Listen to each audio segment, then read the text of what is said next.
Assalamualaikum warahmatullahi wabarakatuh. Perkenalkan nama saya Muhammad Lazarudin Ramdhani dengan NIM 250201020037 dari kelas MJ 805. Pada mata kuliah Bisnis Big Data ini, saya akan mempresentasikan studi kasus analisis analitik berbasis CRISP-DM dengan tema perhotelan dan pariwisata dengan variabel target prediksi, pembatalan reservasi atau booking cancellation. Presentasi ini akan mengikuti 6 tahap CRISP-DM, dimulai dari business understanding, data preparation, modeling, evaluation, hingga recommendation and deployment. Saya akan menjelaskan proses sekaligus analisis alasan dibalik setiap keputusan yang saya ambil, termasuk hal-hal yang berpotensi salah dari data atau model saya. Industri perhotelan menghadapi masalah klasik, reservasi yang sudah dikonfirmasi tetapi kemudian dibatalkan oleh tamu. Ini merugikan hotel dari sisi revenue karena kamar yang sudah dikunci tidak bisa dijual ke tamu lain. Mengganggu perencanaan staff dan housekeeping, serta rantai pasok seperti linen dan F&B. Berdasarkan analisis saya sendiri, pada dataset penuh 119.000 lebih reservasi dari dua hotel di Portugal, tingkat pembatalan real mencapai 37% dari total reservasi. Jadi masalah ini nyata dan berdampak besar secara finansial. Sebagai analitis data, saya merumuskan 3 tujuan analitik. Pertama, membangun model klasifikasi biner untuk memprediksi apakah sebuah reservasi akan dibatalkan atau tidak. Kedua, mengidentifikasi faktor pendorong utama pembatalan. Ketiga, menghasilkan rekomendasi operasional yang bisa langsung ditindaklanjuti tim revenue management.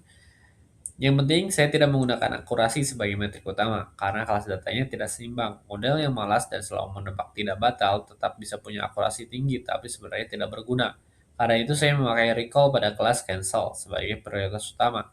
Dengan target di atas 75%, karena biaya bisnis dari gagal mendeteksi reservasi yang akan batal jauh lebih mahal dibanding salah menandai reservasi aman sebagai beresiko. Saya juga menjaga precision minimal 60% dan AUC di atas 0,80.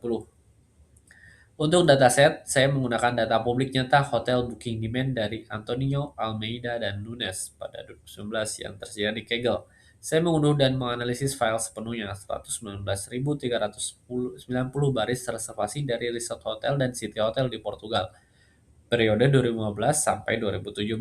Bukan sampel sebagian. Link sumber data ini saya cantumkan di slide.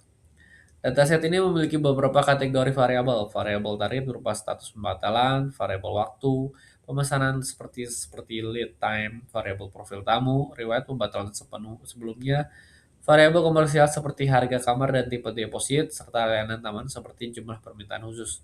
Saya melakukan data profiling menggunakan Python pada dataset penuh sebagai langkah awal sebelum permodelan. Hasilnya cukup mengejutkan. Dari 119.390 baris data, saya menemukan 31.994 baris duplikat, hampir 27% dari total data. Ini temuan kualitas data yang signifikan dan wajib ditangani. Selain itu, saya cek missing value, kolom komen ini kosong 94% karena memang sebagian besar tamu adalah individu bukan korporat. Kolom agent kosong sekitar 14%, serta inkonsistensi seperti 166 baris, reservasi tanpa tamu sama sekali, dan satu baris dengan harga kamar negatif.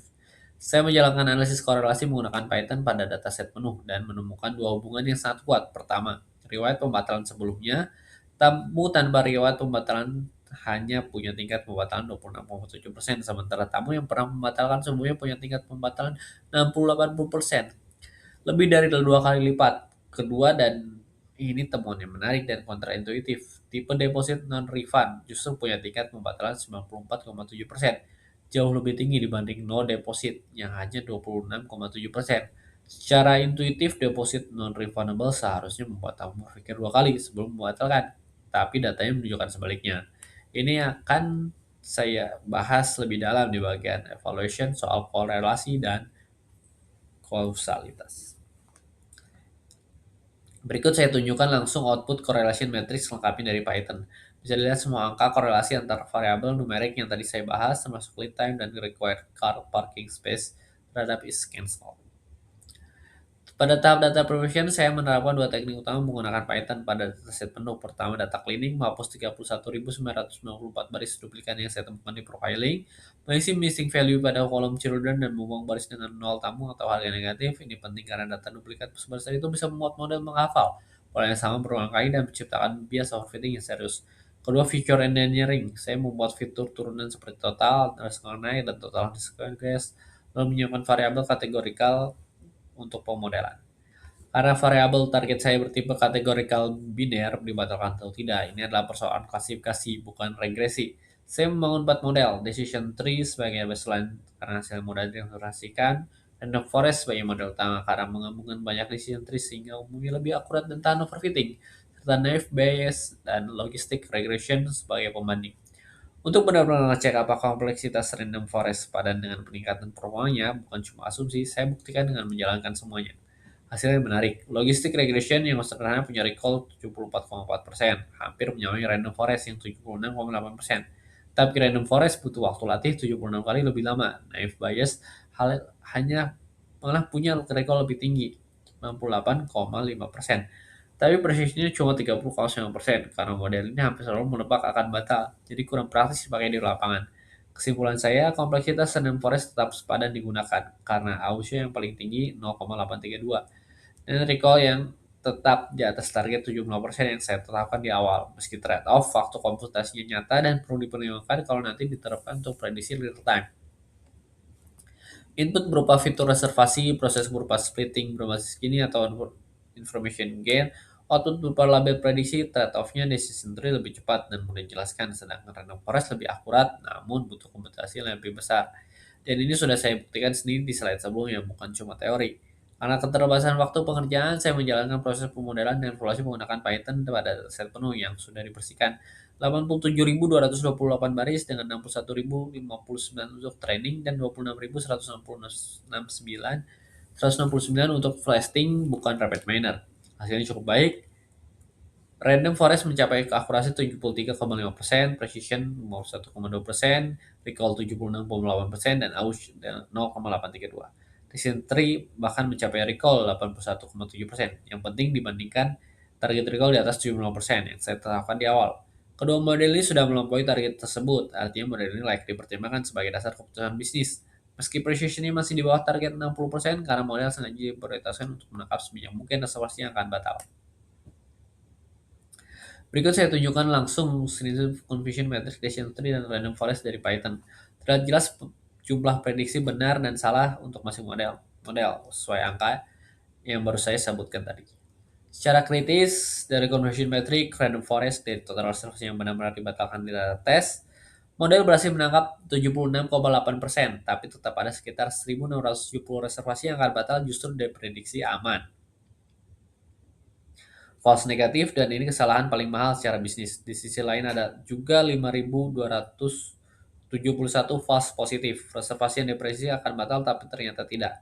Konsekuensi dari memprioritaskan recall tinggi dari sisi bias, data ini punya bias temporal karena diambil dari 2015 sampai 2017. Sehingga mungkin tidak mencerminkan pola pasca pandemi, serta bias geografis karena hanya berasal dari hotel di Portugal.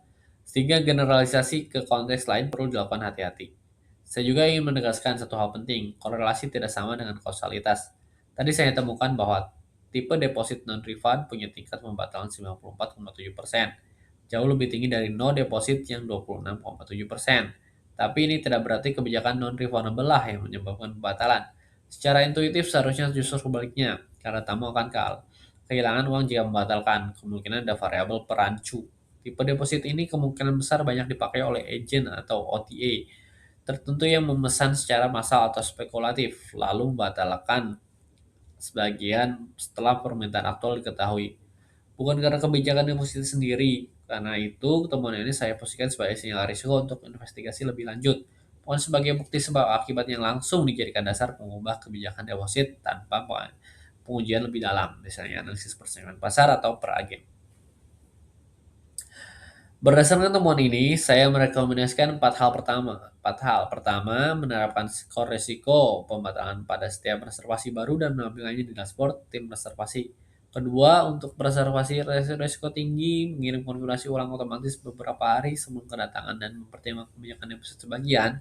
Ketiga, menggunakan skor risiko agregat untuk menentukan tingkat overbooking aman per periode. Keempat, mengevaluasi kebijakan loyalitas untuk tamu dengan riwayat pembatalan berulang. Tentu ada batasan. Model ini hanya sebaik data historisnya, sehingga perlu dilatih ulang secara berkala. dan tidak memasukkan variabel eksternal seperti cuaca atau kondisi ekonomi. Ada juga resiko jika rekomendasi ini diterapkan tanpa hati-hati, misalnya resiko reputasi jika salah menandai tamu bayar besok tinggi, atau resiko operasional jika strategi overbooking terlalu percaya diri pada prediksi model. Karena itu saya merekomendasikan penerapan bertahap dengan manusia tetap sebagai pengambil keputusan akhir, bukan otomatisasi penuh. Sebagai kesimpulan, model klasifikasi random forest yang saya bangun mampu memprediksi resiko pembatalan reservasi dengan tingkat recall dan precision yang layak dijadikan dasar keputusan bisnis. Faktor lead time dan riwayat pembatalan sebelumnya adalah pendorong utama yang bisa menjadi dasar kebijakan konfirmasi ulang dan deposit.